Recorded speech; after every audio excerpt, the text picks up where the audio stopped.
Ce témoignage est là pour rendre gloire au Seigneur Yahushua et pour donner de l'espoir à toutes celles et tous ceux qui se trouvent prisonniers d'addiction.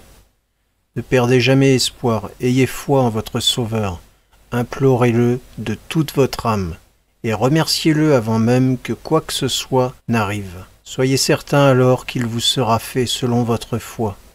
Soyez bénis. Amen.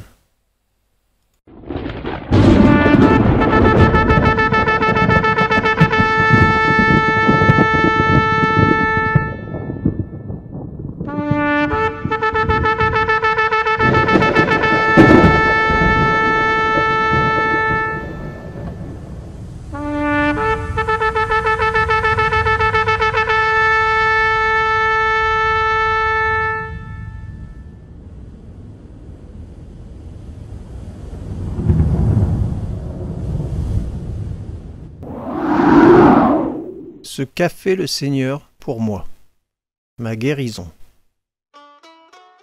Je n'ai pas l'habitude de faire ça, mais pour la gloire du Seigneur, je me dois de témoigner de ce qu'il a fait pour moi. Au 1er janvier 2017, je ne savais pas que je venais de passer mon dernier réveillon de fête de fin d'année. C'était une soirée exagérément arrosée pour quiconque de raisonnable, mais pour moi c'était la routine, une soirée comme une autre ou presque. Car la consommation d'alcool, de cigarettes et de cannabis, c'était mon quotidien. Je ne pouvais me passer de l'alcool en particulier, cela m'était impossible. Non par manque de volonté, mais parce que sans ma dose, j'étais malade, je vacillais. J'éprouvais un manque terrible que rien ne pouvait combler, et j'étais incapable de faire quoi que ce soit. L'alcool dirigeait ma vie depuis maintenant 30 ans. J'avais essayé divers traitements médicamenteux, j'avais fait des cures à l'hôpital, enfermé sous surveillance 24 heures sur 24, assommé par des médicaments me rendant encore plus malade. L'alcool est la pire des addictions car il est en vente libre. On le retrouve partout, en toute occasion, dans tous les milieux, dans toute classe sociale. Ce qui en fait un piège redoutable car on le présente comme festif, comme quelque chose de culturel, faisant partie des relations sociales normales. Nous trinquons, nous buvons un coup, nous levons notre verre à la santé de quelqu'un, pour un mariage, une naissance, un anniversaire, un diplôme, etc. Tout cela a l'air donc plutôt sympathique dans un premier temps, seulement, nous ne sommes pas tous égaux devant certaines situations. Nous avons tous des points faibles différents que Satan connaît et utilise contre nous. Bien que l'alcool ne soit pas la moindre des addictions, les addictions sont donc aussi diverses et variées qu'il y a d'individus. À partir du moment qu'il vous est impossible de vous passer de quelque chose et que cela prend le dessus et régit le reste de votre vie, vous en êtes alors esclave et le diable vous tient avec. Et il ne s'agit pas seulement de la consommation de produits, cela peut être aussi des activités comme le jeu, le sport, etc. La seule addiction saine et recommandable, c'est l'addiction à l'éternel. C'est d'ailleurs le premier commandement. Et si on l'appliquait dès le départ, alors on s'éviterait bien des désastres dans nos vies.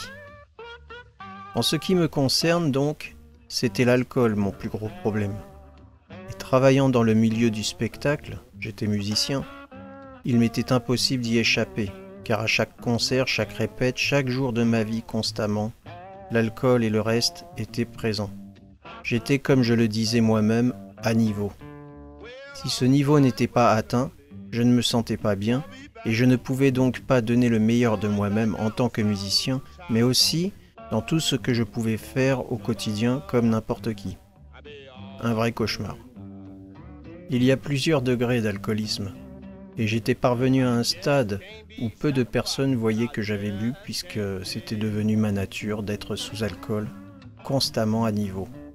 Par contre, si je venais à manquer d'alcool, c'est là qu'on pouvait remarquer que j'étais malade, à l'inverse d'une personne occasionnellement alcoolisée. Enfin, si je m'étends un peu dans cette présentation, c'est surtout à l'attention de celles et ceux qui n'ont jamais eu à combattre un tel problème dans leur propre vie, afin qu'ils puissent réaliser à quel point c'est une situation difficile et dramatique, et que le plus souvent, cela n'a rien à voir avec de la mauvaise volonté, mais que c'est une incapacité à combattre quelque chose qui nous dépasse et nous rend complètement impuissants. Car comment réussir à se passer de quelque chose qui est devenu aussi nécessaire que de respirer? Imaginez. Si donc vous connaissez des gens dans cette situation, ils ont bien plus besoin de prière que d'être jugés, car eux-mêmes se jugent intérieurement très durement pour la plupart. J'ai toujours détesté ma vie et ce que j'étais, et l'alcool était pour moi un moyen de fuir cette réalité, espérant inconsciemment en raccourcir l'échéance. Mais la réalité m'a soudainement rattrapé. Je me sentais particulièrement épuisé dans tout mon corps depuis maintenant quelques années, et dans les derniers mois, je disais en plaisantant que la tuyauterie ne tenait plus le coup. Je me rassurais en faisant de l'humour comme toujours, mais la souffrance et la peur de ce qui allait m'arriver étaient bien réelles. Et le 4 janvier 2017, alors que j'étais en répétition avec mon groupe, je buvais avec difficulté ma deuxième bière de l'après-midi, ce qui était très peu comparé aux quantités que je buvais habituellement. Et cette bière était là devant moi depuis des heures. Ça ne passait plus. Et j'étais pris de vertige, j'étais fébrile. Et bien que ce ne fût la première fois, ce jour-là je sentais que c'était autre chose. J'étais vraiment mal en point. Je me suis donc excusé pour mon état auprès des autres musiciens et suis rentré chez moi. Je me demande encore aujourd'hui comment j'ai pu conduire ma voiture et ramener mon matériel jusqu'à chez moi dans un tel état. Car je croyais vraiment que j'allais mourir. Une fois chez moi, impossible de manger, de boire de l'eau, impossible de me tenir debout. J'essayais d'aller vomir aux toilettes, mais je perdais l'équilibre. J'étais dans un état d'épuisement total. Mon cœur battait très fort, je m'attendais à ce qu'il s'arrête d'un coup, et que tout se termine là, tout seul chez moi. Puis finalement, j'ai atteint mon lit, me suis allongé, ne sachant que faire, et là j'ai prié Jésus comme jamais auparavant. Je fais ici une parenthèse pour vous expliquer rapidement ma relation d'alors avec le Seigneur. Toute ma vie, j'ai toujours cru en Dieu et en Jésus. Mais je n'étais pas dans les religions et n'avais jamais lu la Bible, bien que j'en avais une. Étant d'une famille catholique, j'ai suivi les cours de catéchisme, mais à l'âge de 8 ans, après ma première communion, lorsque j'allais faire ce qu'ils appellent la confirmation, j'ai rejeté le catholicisme en refusant de la faire. Voici brièvement comment cela s'est passé. Nous étions tous les enfants du catéchisme rassemblés devant le curé de mon église, et il nous disait qu'il fallait être sûr de notre décision concernant la confirmation, car c'était un engagement très important et définitif envers Dieu. Et moi qui croyais vraiment en Dieu, et qui ne voulais pas lui promettre quelque chose à la légère, ai pris cela très au sérieux. Et comme au fond de moi, je sentais que ce que disait cette religion ne m'avait pas convaincu, que je ne voulais pas me moquer de Dieu, et que le curé avait dit, si quelqu'un n'est pas sûr de pouvoir prendre cet engagement aujourd'hui, qu'il lève le doigt, je l'ai levé, expliquant mon point de vue, et refusant donc de faire ma confirmation. J'étais d'ailleurs le seul à refuser, puis j'ai quitté sur le champ la réunion et ne suis jamais retourné dans cette église. Donc, je reviens à mon témoignage. J'étais allongé et agonisant sur mon lit, priant Jésus de toutes mes forces, croyant ma dernière heure venue. En un instant, je revoyais défiler ma vie et constatais que je n'en avais rien fait d'extraordinaire au final. Rien d'édifiant pour moi ni pour personne. J'avais juste erré sans but, ne comprenant pas pourquoi je vivais, accumulant les échecs. J'avais gâché cette vie qui m'avait été offerte, et bientôt, elle allait s'arrêter sur un échec lamentable. Alors, dans mon désarroi, j'ai dit à Jésus quelque chose comme ça. « S'il te plaît, Jésus, je n'ai rien fait de ma vie pour toi. Je ne veux pas mourir comme ça. S'il te plaît, sauve-moi et je ferai tout ce que tu veux. » Et là, je me suis senti comme plaqué sur mon lit. Je ne pouvais plus bouger. Et comme j'avais déjà eu cette désagréable expérience plusieurs fois, lorsque j'étais plus jeune, que je jouais du hard rock et que je prenais le satanisme pour une blague, je me retrouvais alors souvent paralysé dans mon lit, visité par des démons qui tentaient de rentrer dans mon corps durant mon sommeil.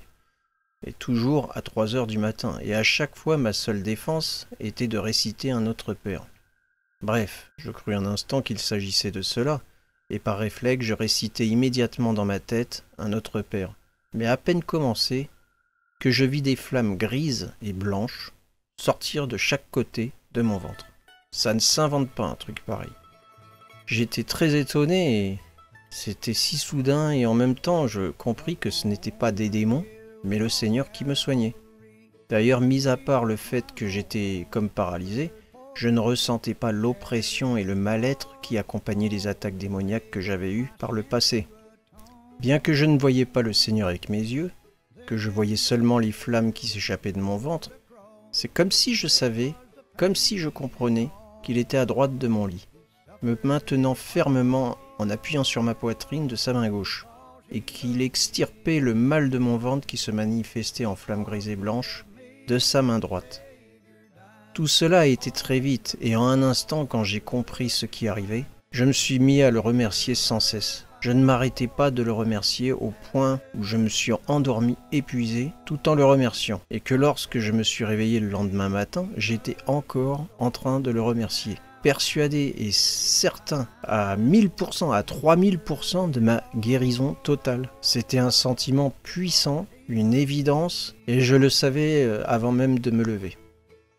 Habituellement, le réveil en tant qu'alcoolique m'était toujours douloureux et pénible.